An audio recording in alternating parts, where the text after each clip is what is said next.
bersama peserta didik. Saya sebagai calon guru penggerak membuat kesepakatan kelas yang nantinya akan menjadi keyakinan kelas buat para siswa-siswi di dalam mencapai sebuah kelas impian.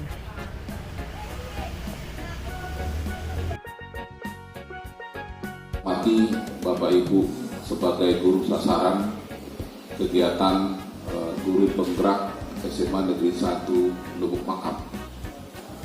Kita tiada bosannya menyampaikan puji syukur kepada Tuhan Yang Maha Kuasa. Hari ini kita berkumpul di sekolah kita.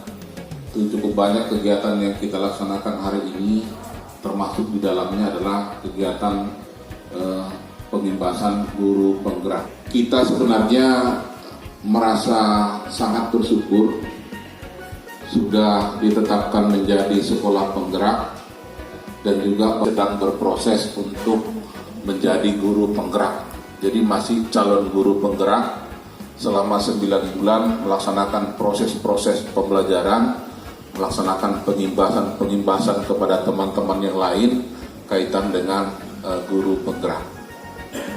Saya katakan kepada kita semua, kegiatan hari ini adalah kegiatan yang sangat-sangat membanggakan buat kita keluarga besar SMA.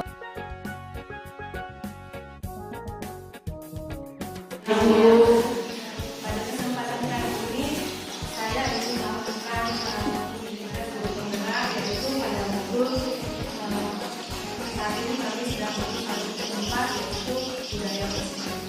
Ya, saya di sini hanya share dan juga nanti bisa berbagi dan diskusi.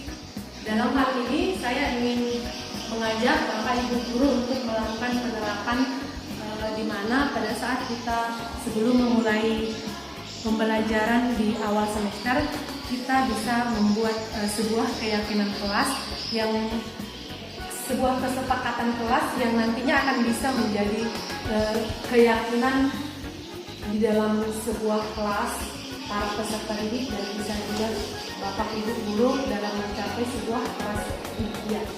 Ya. Jadi kesepakatan kelas ini akan kita buat bersama-sama dengan anak-anak.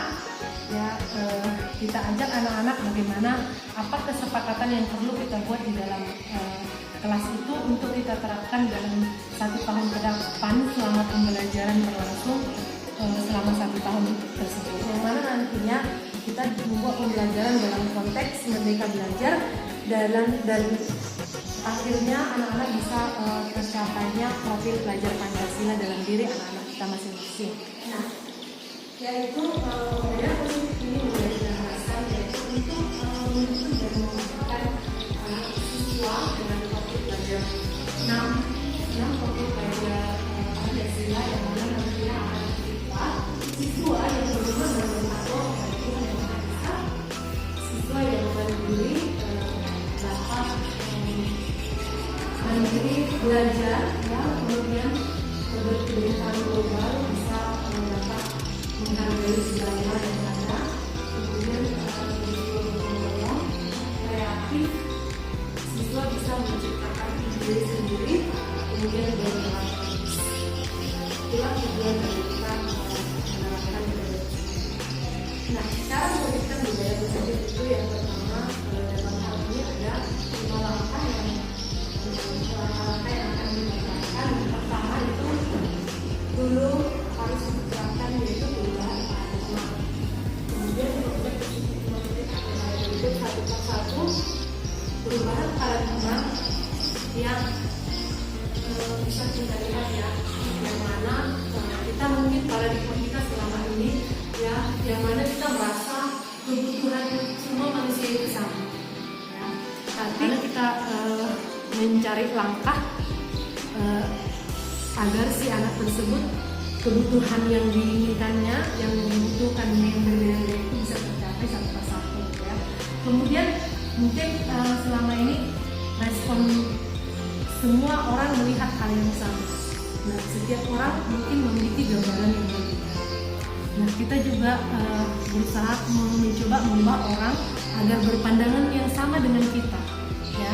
Padahal seharusnya kita juga harus berusaha memahami bagaimana pandangan orang lain tentang dunia, tentang sesuatu hal. Ya, kadang-kadang kita sebagai guru ya, mungkin kita inginnya siswa kita ini harus berpandangan yang sama dengan kita. Ya, ternyata itu tidak seharusnya, tidak harus itu yang terjadi.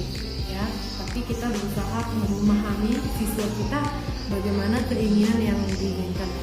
Nah, perilaku buruk biasanya kita nilai kalau ada sesuatu kesalahan ya, itu menjadi sebuah perilaku buruk ya. Ternyata itu belum tentu. Mungkin siswa itu berperilaku seperti itu, apa sih tujuannya kan gitu. Jadi jangan kita langsung paradigma kita itu coba kita ubah sedikit demi sedikit, itu yang bisa kami ajak dari Bapak Ibu ya. Kemudian selama ini kita merasa saya bisa mengontrol siswa-siswa saya ini semua berada dalam cakupan saya gitu ya.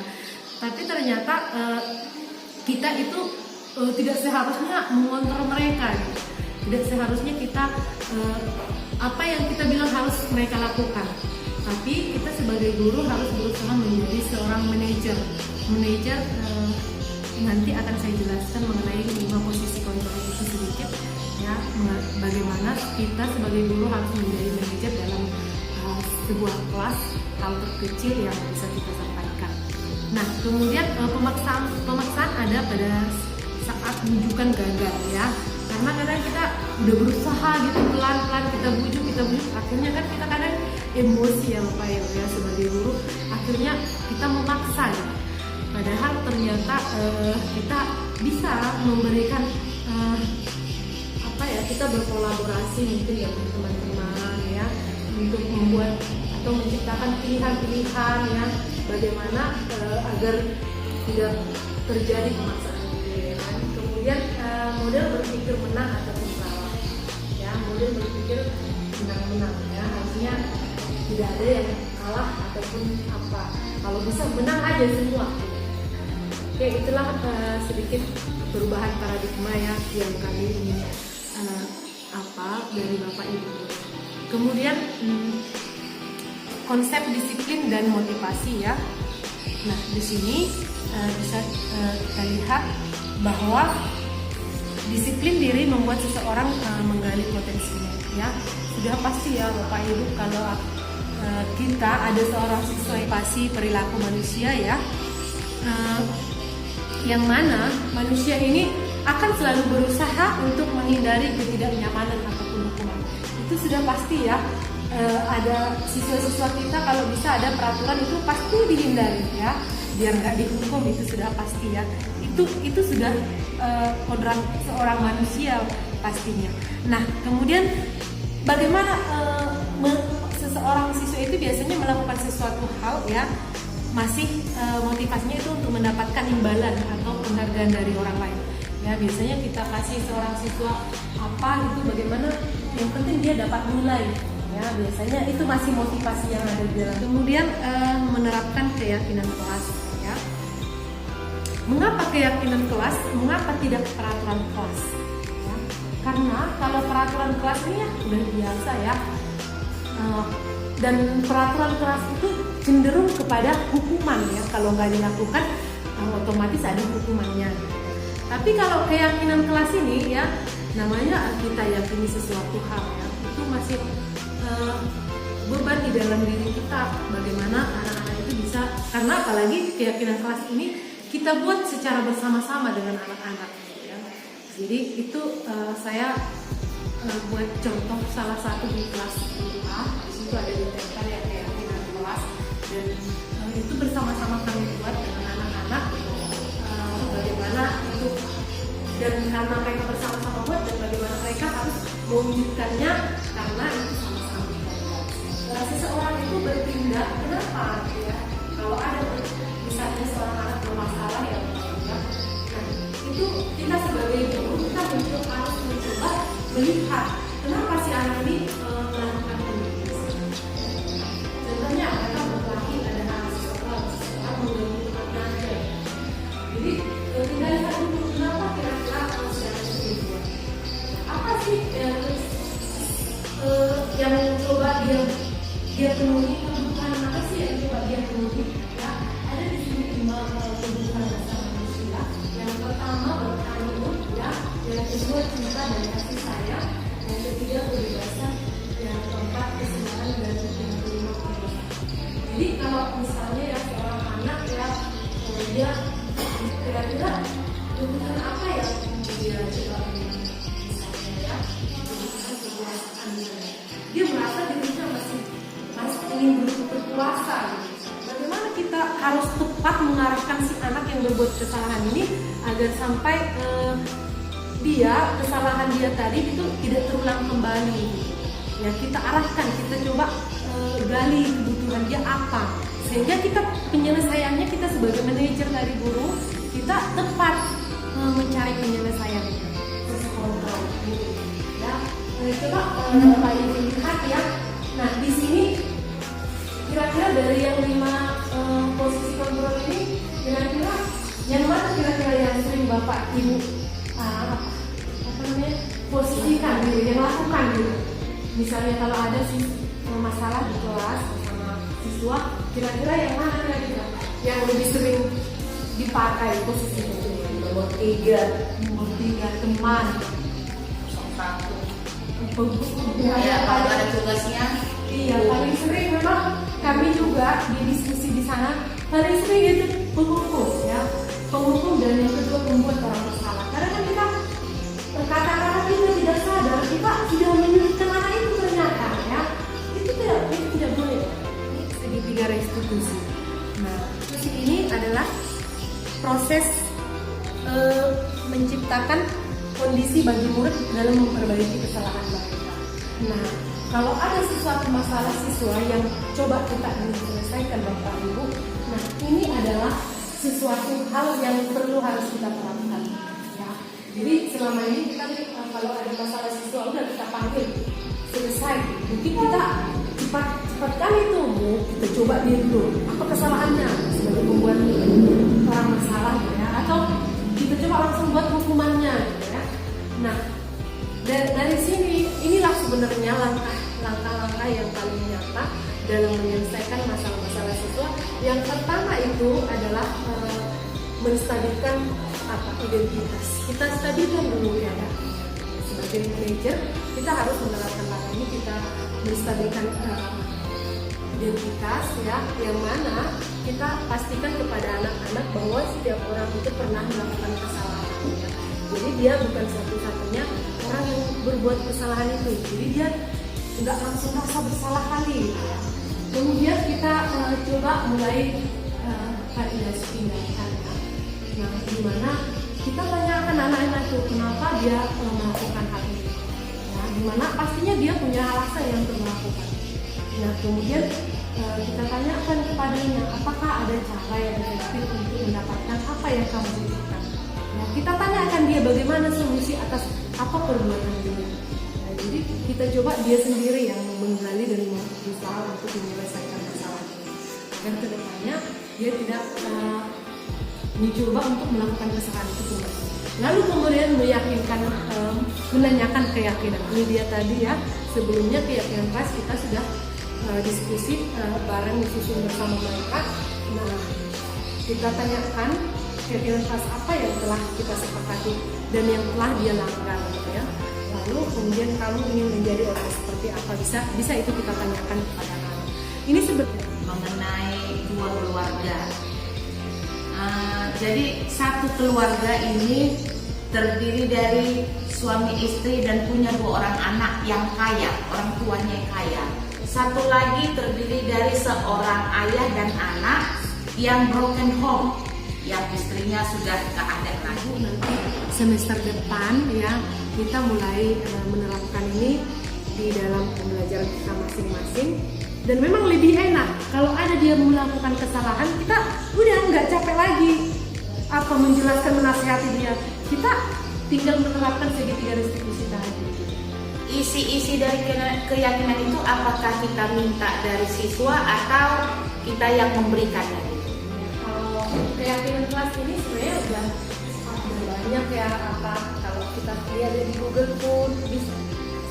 kita contoh-contohnya. Ya, kita lihat di Google biar bisa juga teman-teman sebagai anak-anak bisa kita lihat sehingga kita bisa sesuaikan dengan keadaan kita. Hanya itu yang bisa saya sampaikan mengenai pengimbasan budaya positif ini ya Bapak Ibu. Terima kasih buat kesediaannya. Semoga Bapak Ibu bisa nanti ke depannya menerapkannya. Kita bersama-sama bisa berkolaborasi.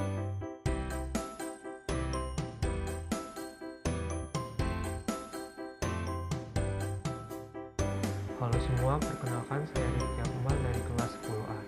Membuat kesepakatan kelas membantu kami para siswa untuk saling berkolaborasi guna menciptakan suatu kesepakatan yang dapat kami gunakan untuk mewujudkan pembelajaran yang efektif dan efisien. Membuat kesepakatan kelas juga dapat meningkatkan hubungan komunikasi yang baik antara kami para siswa dengan guru yang membimbing kami selama proses pembuatan kesepakatan kelas. Dengan adanya kesepakatan kelas, membuat kami para siswa untuk lebih bertanggung jawab terhadap keputusan yang telah kami putuskan. Terima kasih kepada Bu Vita atas bimbingan dan arahan yang diberikan selama proses pembuatan kesepakatan kelas. Sekian dari saya, terima kasih. Selamat malam, nama saya Nabila Kirania Putri dari kelas 10A, nomor absen 20. Pelaksanaan aksi nyata dari proses perencanaan dan pembuatan kesepakatan kelas membawa banyak perubahan positif bagi siswa-siswi terutama di kelas 10A. Kesepakatan yang telah dibuat bersama menjadi acuan untuk bersikap disiplin di kelas. Kami lebih mempunyai rasa tanggung jawab untuk menjalankan kesepakatan kelas yang telah kami perbuat dan tentu saja menumbuhkan sikap disiplin bagi kami. Terlaksananya kesepakatan kelas agar murid menjadi antusias dalam belajar dan mewujudkan pembelajaran yang menyenangkan melalui pembuatan kesepakatan kelas sehingga murid merasa berarti dan didengarkan aspirasinya. Terima kasih kepada Bu Vita karena telah memberikan ilmu-ilmu yang bermanfaat dan menciptakan siswa-siswi yang lebih disiplin dan bertanggung jawab atas kesepakatan yang telah diperbuat. Elfrida Situmorang yang sudah mengimbas kepada kami guru-guru di SMA Negeri 1 Lubuk Pakam tentang budaya positif.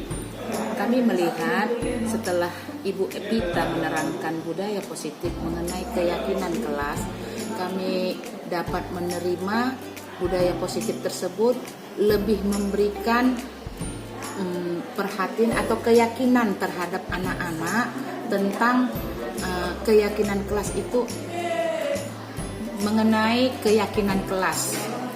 Karena dengan keyakinan kelas, siswa diberikan kesepakatan kelas karena itu adalah dari kesepakatan dari mereka. Dan dengan keyakinan kelas itu kita bisa lebih mengontrol anak-anak akibat dari tingkah lakunya yang kurang baik sehingga guru lebih cepat mengontrol anak-anak. Nah, begitu juga dengan paradigma